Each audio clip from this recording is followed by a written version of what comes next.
What is up, my YouTube family? Welcome back to my channel. If this is your first time here, then it's just welcome to my channel, and now welcome back. Go ahead and hit the subscribe button because you will not be disappointed unless, of course, your taste level is lacking. And if that's the case, baby, I don't know what to tell you because I can't relate to such a struggle. So good luck. Y'all's niece, I don't know what it is about when I come in here and I turn on these lights, this camera, and this microphone that makes her want to gobble her toes up like so over in the corner, but she does it every time. I think she's on the last foot, so I'm about to go ahead and get started. And today we will be discussing this young lady, Kemia Hassel. Kemia was born January 3rd of 1997 in Miami, Florida. But just a year later, her family relocates to Atlanta, Georgia, where she grows up. As a child, Kemia is very outgoing. She's very active. She runs track. She's on the cheerleading team. And she has one of those personalities that just naturally draws people in. So it's not very difficult for her to make friends. Her final year of high school, while weighing all of her options, whether or not she wants to go to school, find a job, etc., she decides that the military would be a great next step for her, considering all of its perks: free healthcare, free education, plus traveling, seeing the world, and not to mention the stability that it provides. So after graduation, she enlists into the Army, and in 2016, while stationed in Colorado, meets a mechanical engineer by the name of Tyrone Hassel III at a bar. While conversing, the two of them realize that they have a lot in common. They both come from really large families. They're both somewhat athletic, and of course, them both being in the military. Finding each other attractive, they decide to exchange phone numbers. And from there, not only do they talk regularly, but they hang out regularly as well. And it is not long before the two of them become practically inseparable. This, of course, naturally progresses into a relationship, and not long after them meeting, Kemia finds out that she is pregnant. Tyrone is ecstatic, especially when he finds out that the baby is a boy. Kemia is also overjoyed. Now, at this point, Tyrone wants to go ahead and ask Kemia to marry him. When he has a conversation with his father about it, his dad questions whether or not this is a good idea. Things are moving pretty fast. The two of them kind of just met, and you know how sometimes military personnel will get married for the coins. So his father wants to make sure that this is for love and not for the perks of being married. But this is not the case for them. Well, Tyrone at least. He really is in love with Kemia. He is sure about her, and he is excited about starting his own little family and handing down his family name. He proposes to Kemia. She accepts. Together, they go ahead and purchase a home ahead of welcoming their son. Kemia immediately begins nesting. She's setting up the nursery for their baby, and it's a really exciting time for the two of them. That is until they get the news that the two of them are being restationed in Georgia, and now they have to pick up and move. Unfortunately, this is one of the drawbacks of enlisting in the military, and they were both aware, so they just try to make the best of their situation. And although Kemia is disappointed, there is a silver lining. She will no longer be far away from her family, who still reside in Georgia. And being close to her family, specifically her mother, while bringing her first child into the world is very comforting. So maybe the shocking news is a blessing in disguise. They relocate in early 2017 and welcome a healthy baby boy that they named Tyrone Hassel IV, aka Chunk, because of how chunky he was. And on May 17th, they tie the knot, officially becoming the Hassels. Now, 1 month after this, Tyrone breaks some news to Kemia. He has invited his teenage brother to come live with them for a while. The reason being is back home, their old neighborhood isn't the best, and he feels that in order for his brother to really succeed in life, stay out of trouble, he needs to be out of that environment, and being there with them in Georgia could be good for him. He could be, a positive influence and role model on his younger brother. And as an older brother, he feels somewhat responsible for giving him some level of guidance. Now, Kemia, on the other hand, is not excited about hearing this at all. They had just had a baby, they just got married, and have not had much time to really settle into their new lives together. So for her, it's just not an ideal situation or time for them to have another party come live with them. Unfortunately, though, Tyrone is not really giving her a choice. He's kind of already made the decision. So the brother moves in, they adapt to his presence, and Tyrone, who is only 22 at the time, is really doing well with his career in the military. He is already being promoted to sergeant, which is a big achievement for him. He's very proud, and he's also happy because it provides him a bit more financial security for his family. And overall, things are really going well. But again, as soon as they are really settling into life as they know it, the Hassels are hit with yet another curveball. Just after their son's first birthday, both Kemia and Tyrone receive orders to South Korea. The brother returns home to Michigan with the rest of Tyrone's family, and Kemia and Tyrone's son Chunk is sent to live with her family. Now, although they are both stationed in South Korea, they are not working together and they are living in two different barracks. So they don't see each other nearly as often as they did before. And for whatever reason, there isn't much effort made between the two of them for them to spend a whole lot of time together. However, there is someone that Kemia does see regularly, and that is another soldier by the name of Jeremy Kuehler. Now, she and Jeremy had become acquainted before being deployed to South Korea, but they didn't have much of a friendship. And now over in South Korea, they are working directly with one another, and they also live in the same barracks. Jeremy is also married. He is a couple of years older than Kemia, and he is from Chicago, Illinois originally. And at the time that he received his little duty papers to South Korea, he was in the process of getting a divorce. Over time, Jeremy and Kemia formed somewhat of a friendship, often discussing their personal lives and their personal grievances with their respective partners. Now, their work conversations eventually spill over into their after work life. They follow each other on Snapchat. The two of them do a lot of chatting outside of work, and eventually this chatting turns into flirting. Kemia has a vehicle over in South Korea. Jeremy does not. With them living in the same barracks, working the same place, she offers Jeremy a ride with her back and forth to and from work. And one day, Jeremy hits Kemia up for a favor. He has a little bit of a situation. There was this young lady that he was seeing in South Korea. The two of them had a sexual relationship. They got a little careless, and he was in need of scoring Miss Girl a plan B. So he asks Kemia for a ride to the store. She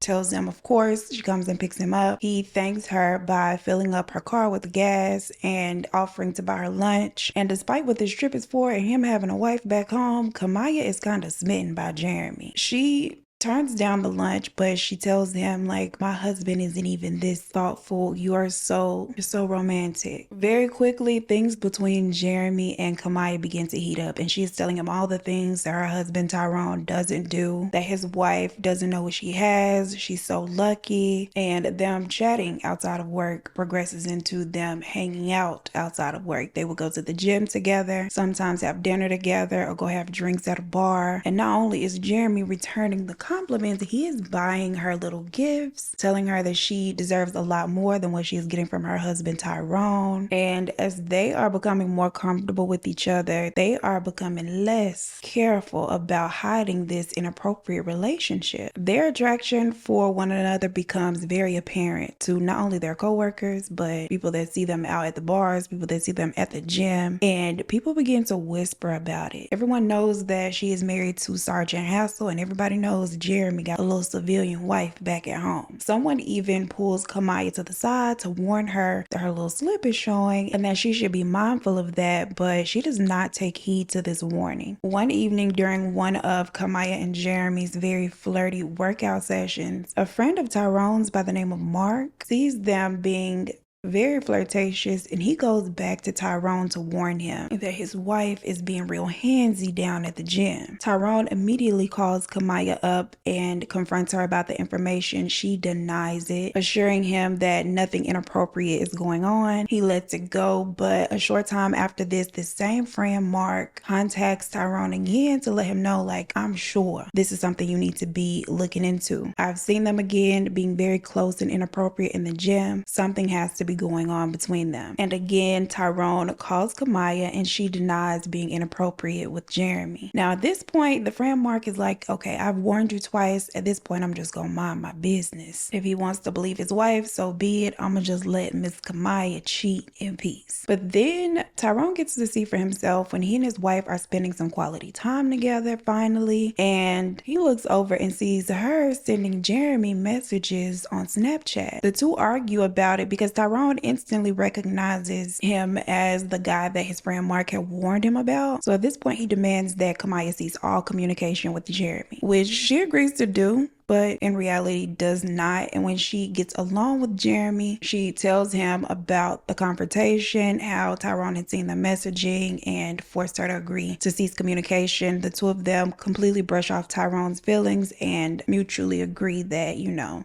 they'll continue seeing each other and then maybe they should just hide it a bit more. Now at this point, they are in a full-blown relationship on the side. They are having relations, all of the things. Jeremy is telling Kemia how he is ready to take Tyrone's place, that he is done with his own wife, that he really wants a family, and he is ready to step in and be Little Chunk's dad. He also lets her know that he'd be willing to get rid of Tyrone one way or another. Then comes time for everyone to update their life insurance policies. Kemia and Tyrone are each other's beneficiaries. Tyrone's policy is for $400,000. During a conversation with Jeremy, Kemia asks Jeremy what he would do with a $400,000 payout. And he's not really thinking about it. He's like, well, if I have $400,000, I would do this, I would do that. And she tells him what she would do with a payout of that amount. And then she reminds Jeremy of his willingness to get rid of her husband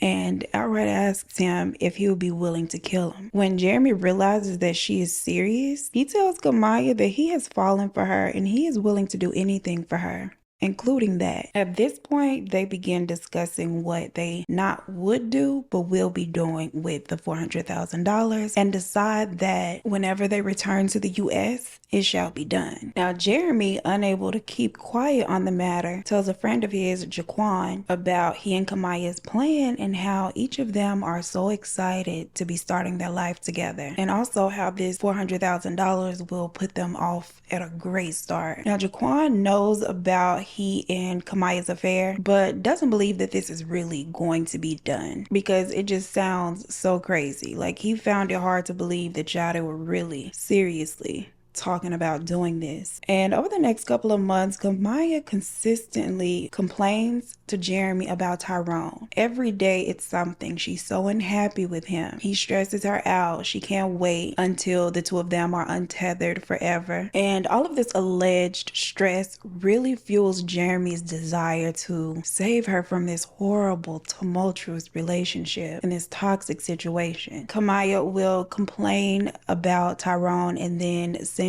Jeremy pictures of Chunk, saying that she thinks he'd be a great father. She can't wait for them to be a family unit and raise him together once this is done. But in the meantime, she makes it seem like her situation is just so unbearable that it is painful being this man's wife. Jeremy constantly reassures her that it's only a matter of time before all of this is over and her life completely changes for the better. He promises that he'll take care of this and then take care of her and Chunk after the fact, and that she just needs to hold on for now. With the holidays coming up, she and Jeremy decide that this will be the perfect time to carry out their plan. Kemia and Tyrone have decided that they'll spend Thanksgiving with her family in Georgia and then travel to Michigan to spend Christmas with his family. While they're in Michigan, Jeremy will go home to Chicago to spend the holiday with his mother, and because they won't be that far apart, he could creep on over to Michigan to carry out their plan, which is to make it seem like Tyrone was a victim of street violence, just in the wrong place at the wrong time in a high crime area. In October of 2018, their 9-month stint in South Korea comes to a pause when the three of them return to the US on block leave. Now, block leave, if you don't know, in the military is this period of time where you are not having to do any kind of work, but you are paid still nonetheless. Tyrone and Kemia are reunited with their beautiful baby boy. She is pretending that everything is perfectly fine while secretly counting down the days until her husband's demise. And Jeremy is counting down the days as well, and also purchasing a gun from a fellow soldier. He and Kemia keep in constant communication via Snapchat only. And Kemia is still sending Jeremy pictures, videos of Tyrone the 4th, referring to him as Jeremy's son. December 17th rolls around and the Hassels travel up to Michigan, where they have planned to stay for 10 days with his father. Once they arrive, Kemia finds out from Tyrone that he has again opened up their home for another one of his siblings, his younger sister this time. Then she will be traveling back with them on the 27th. Kemia is livid, even though she knows with what she has planned that it will not be happening. For her, it's the fact that again he has made this decision without her. So she contacts Jeremy, very upset, venting about it and trying to further justify their decision to get rid of Tyrone. She tells Jeremy that this is proof that he doesn't respect her, that he doesn't care about her at all, etc. And on this day, Jeremy goes out and purchases a second handgun and reassures her that all of her problems are just days away from being over. But as they are nearing the end of their 10-day stay and Jeremy has yet to show up and follow through on his promise, Kemia is beginning to panic. And she decides to increase the pressure on Jeremy. The two of them discuss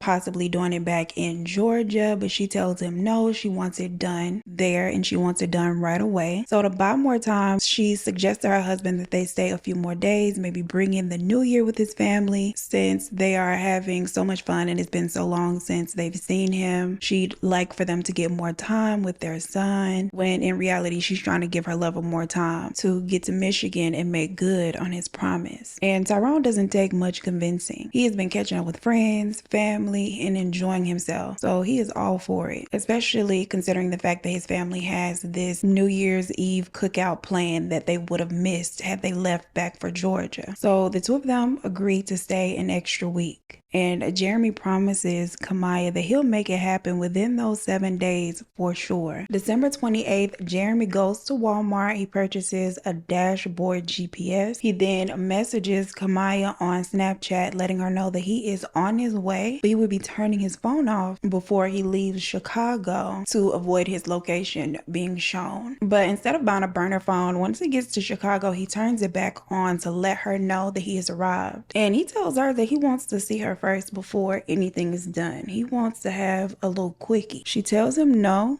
and that he needs to remain focused on the reason he is there. Over the next 4 days, she gives Jeremy several of her husband's locations, hoping that he would pull up and take him out. The first being a night that Tyrone had gone out with friends to a nightclub. Jeremy had followed him there and watched him leave the nightclub, even sat across the street from a nearby gas station watching Tyrone put gas in his car. But Jeremy had gotten cold feet and was unable to pull the trigger. About 2 days after this, Jeremy feels ready to give it another shot. Kemia gives him the address to Tyrone's father's house. He sits in his car across the street waiting on his opportunity. He sees Tyrone come out of the house, but Tyrone is not alone. When he comes out with his brother, Jeremy hesitates. He contacts Kemia to tell her that now is not the time because he's with his younger brother, the one that had previously lived with them, and Kemia tells Jeremy to just shoot them both.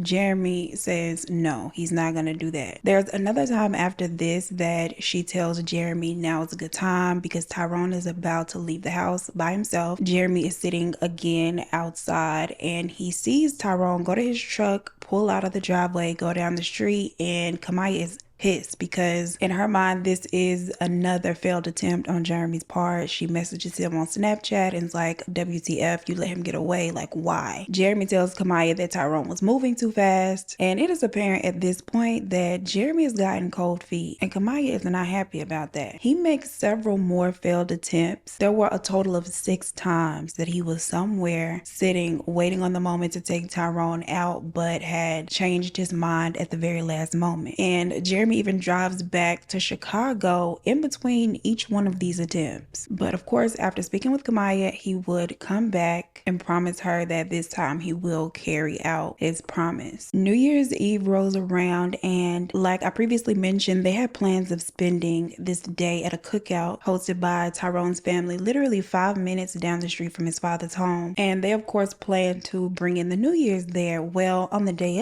of, Kemia tells Tyrone that she is not not feeling well, that she would rather just stay behind at his father's house. She'll keep the baby so he can go and have fun and not have to worry about having a young child to chase around and look after. So Tyrone and his father go on to the gathering. Kemia then lets Jeremy know that he has been presented with yet another opportunity to make this happen, and he needs to come through this time. Now he tells her that he will, and again he attempts to meet up for a little rendezvous, but she tells him no, that she has her son with her. And Jeremy, ready to be this great father, is like, oh no, you're right, like that's not appropriate. Later on that evening, about 10 p.m. or so, Tyrone calls Kemia and tells her that he's going to come back and bring her some food, asks her what she wants. She tells him what she wants, thanks him for thinking of her, and she immediately messages Jeremy, letting him know that now is the perfect time because he is on his way back to the house by himself. Jeremy again pulls up to the neighborhood, this time parking his vehicle in the driveway of a vacant home down the street. He arms himself and hides out in plain view of Tyrone's father's driveway. At around 10:30 p.m., Tyrone pulls into the driveway, takes the food inside of the house, and heads back to return to the cookout so that he does not miss the countdown. As he is approaching his vehicle, Jeremy ambushes him with a 9mm Ruger and shoots him execution style. He then stands over him and lets off several more shots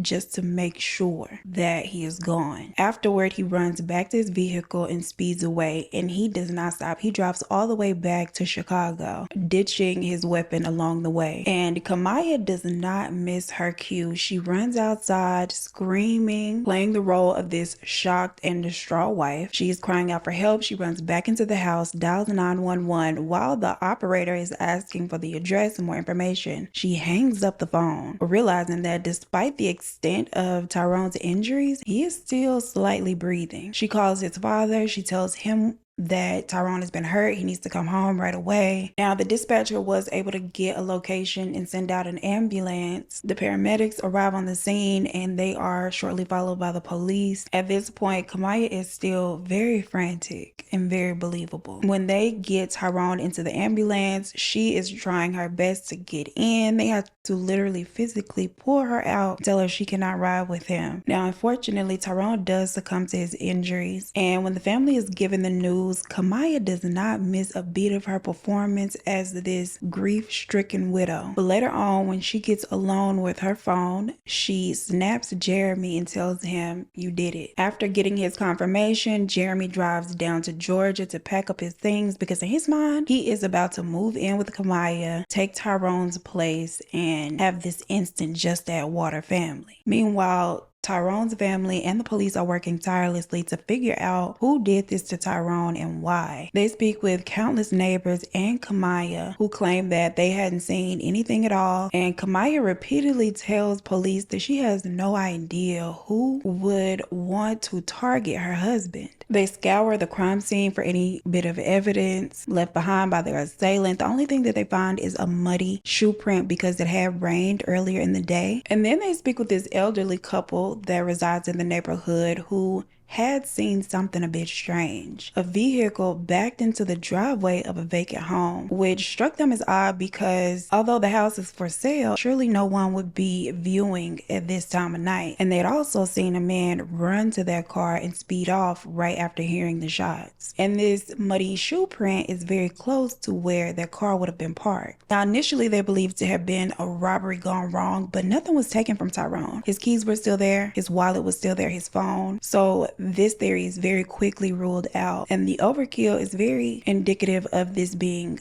a personal attack. They look at any possible enemies that he may have had, and Tyrone was an overall good guy. Like, he really didn't have enemies, so that is kind of a dead end for them. Meanwhile, while they're doing all of their investigating, Kemia has started to ignore Jeremy's messages on Snapchat. She's barely responding to him. She has told him that she feels bad and misses her husband, which was confusing to him, and then she decides to delete the app altogether. She is still staying with his family at his father's house, playing the role of this grieving wife. Her 22nd birthday is the day after they receive the results from the autopsy, and instead of celebrating, she holds a candlelight vigil for her late husband. She is constantly posting on her remaining social media accounts how much she misses her husband, sharing photos and memories, and expressing her sadness that her son now doesn't have his father, how his second birthday is coming up and Tyrone won't be there to help them celebrate. Mama is laying it on thick, okay? Now, remember Jaquan, Jeremy's friend? He sees Kemia's excessive posting about losing her husband and realizes that Jeremy was very serious about what he had said to him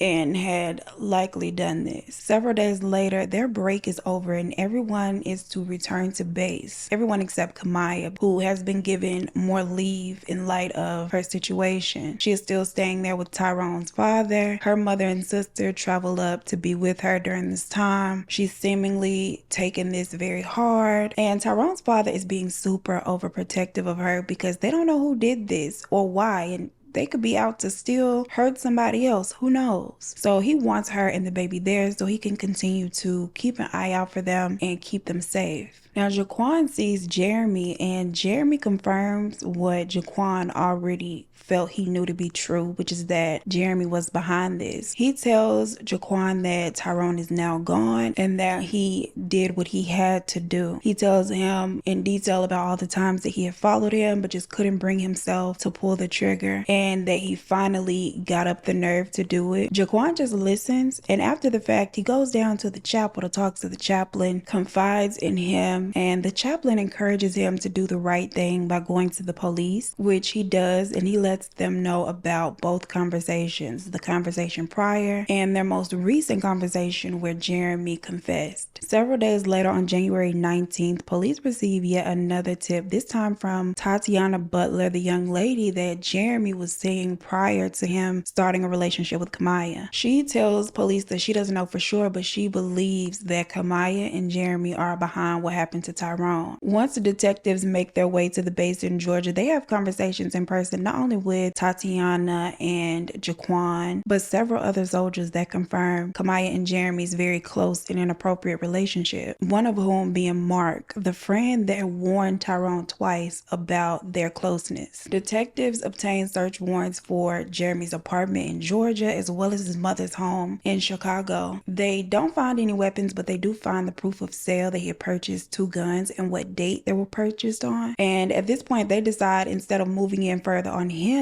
that they will go back and speak with Kemia again. The day before Tyrone's funeral, they contact Tyrone Jr., which is his father, and tells him that they need to speak with him and Kemia down at the station, and they need him to make sure she brings her phone. Now, when he arrives, they tell him that he can go home, that they needed to speak with her alone, and he's a bit confused, as is she. But once they get her alone in their little room, she quickly realizes what's going on, that they are very much onto her. She downplays her relationship with Jeremy, saying that the two of them were not intimate, and she agrees to take a polygraph test, which she fails. They leave her alone for a little bit before returning to the room, and when they do, they tell her that they now have Jeremy in custody, and not only is he talking, singing like a canary, he is placing all the blame on her. So she needs to go ahead, get ahead of this whole thing and tell them what really happened. And with that, she tells them everything from the very beginning, but painting Jeremy as this lover turned obsessed stalker that has shown up on his own accord to Michigan, following her and her husband around. Eventually, she does admit to them planning this whole thing together and the fact that she could have stopped Jeremy, but she didn't. After she signs her confession, she is officially arrested, booked, processed, and charged with open murder. And if you don't know, some states have open murder where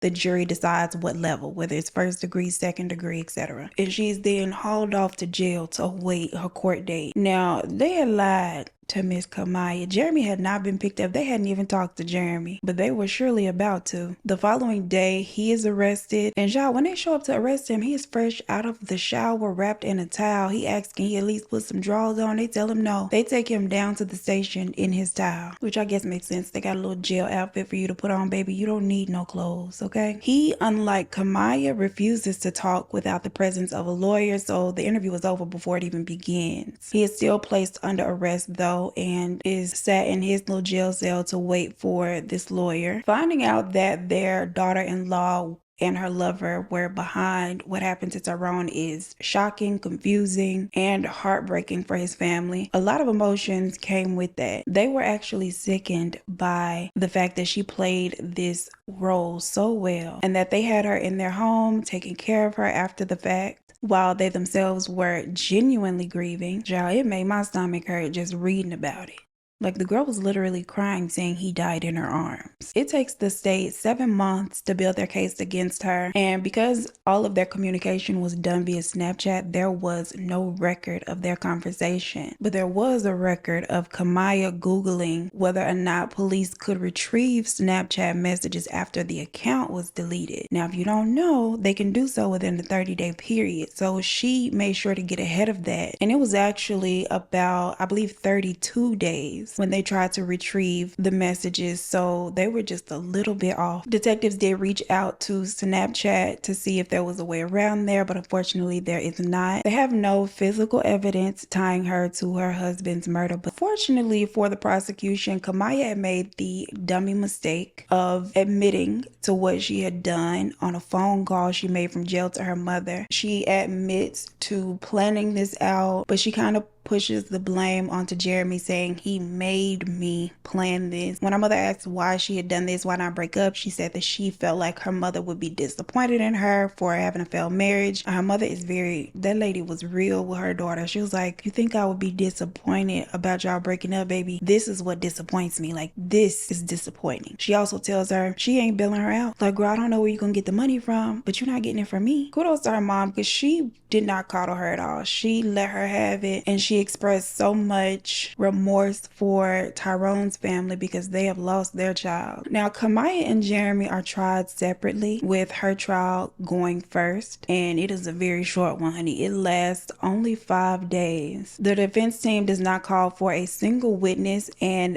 they don't even cross-examine any of the 26 witnesses brought in by the prosecutors. They attempt to have Kemia's confession thrown out, saying that it was forced and given under false pretenses because they had lied to her and said that Jeremy had already confessed. And they also said that at the time that she had come to the station, it was after 10 p.m. It was already late, and she did not give the confession till a little after 3 a.m. And by that time, she was so tired and delirious that she would have said anything. And then they call into question the validity of a polygraph test, saying that those tests are not reliable and those could be false results. This, of course, is where the good old phone call she made to her mother comes into play, because nobody forced you to make that call and confess on the line with her. You were well rested off that jail cot making that call to her. So even if we rule out the first confession, we still have this one. The call is played in its entirety for the jury to hear, and you can very clearly hear her mother ask, is someone forcing you to say this? And she says no. The prosecutor may not have had solid physical evidence, but they have built a very strong case against her with the help of her, quiet as it's kept. The photos of Tyrone's body were so disturbing and graphic that the prosecution, they opted not to show them to the jury because they felt like it would just be too much. However, they do force Kemia to look at them, and she wipes her face with her hands like she's crying as she looks at them, but y'all, I ain't see no tears. On the final day of her trial, she is given the opportunity to take the stand and testify on her own behalf, which she declines to do. The jury deliberates very briefly before returning their verdict, which is guilty of first-degree murder, as well as conspiracy to commit murder, which in the state of Michigan comes with a mandatory life sentence. At her hearing, she is again given the opportunity to say something, but again opts not to say anything at all. No sorry, no nothing. She expresses no sadness, no remorse. Now, Jeremy decides 1 week ahead of his trial that he is not gonna go to trial, okay? He is gonna plead guilty and cut a deal. He knew that it was in his best interest not to waste the court's time. They give him a lesser charge of second-degree murder, and unlike Kemia, during his hearing, Jeremy expresses remorse. He sobs while Tyrone's family reads their victim impact statements. He does take the opportunity to speak when given and says that he was in love and willing to do anything for Kemia Kemia and her son, and that he basically allowed her to get into his head and that he was sorry. He is sentenced to 65 to 90 years in prison with the first possibility of paroling in 2084. Now, as he's being hauled out of the courtroom down to his cell, he yells out to Tyrone's father that he has something that he wants to say. They don't bring him back in and give him the opportunity to say it, okay? They take him onto his cell before he can get it out. And Valentine's Day of 2020, Tyrone's father pays Jeremy a visit to hear him out and see what it is that he wanted to say. During the hour-long visit, he tells Tyrone's father the honest truth about everything from the moment that he met Kemia and literally everything that led up to that day. He says that Kemia manipulated him into committing the crime. He also does acknowledge the fact that even still he is the one that physically carried it out and is to blame for that. And he felt that Tyrone's family deserved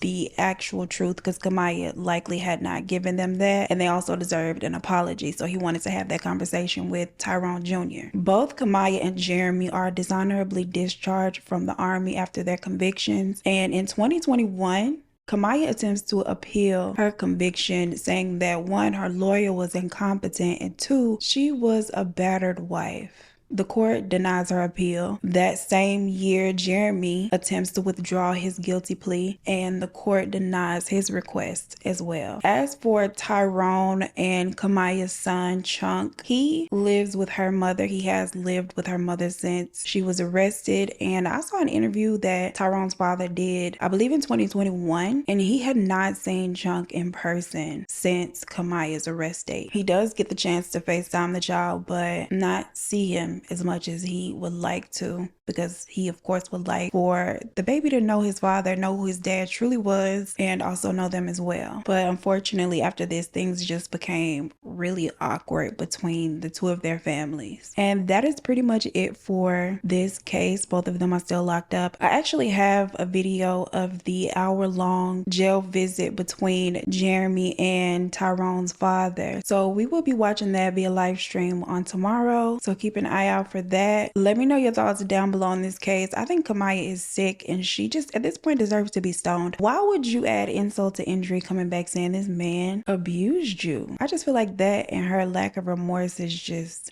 sick, child. It's just sick and disturbing, honestly. But anywho, let me know what you think down below. Like the video if you have not, share the video with a friend, subscribe to the channel if you have not. As always, I appreciate you so much for spending your time with me, and I look forward to seeing you in the next one. Peace. And on May 17th, they officially tie the, okay, no. And he feels that being around him would be, okay, no. Now, there were conversations, eventually, girl. She offers a ride for him, okay. She offers to drive him back and forth, okay, with the $400,000. 400,000. Oh. Kemia sends Jeremy pictures of their baby. Oh, now they ain't their baby. Street violence, just in the right, no, wrong place, girl, not the right place. Y'all need a snack, okay? Mama is a little hungry. He sits in on, she tells him to come to the house that Jeremy is, no, Tyrone. Goes back to head toward the, okay.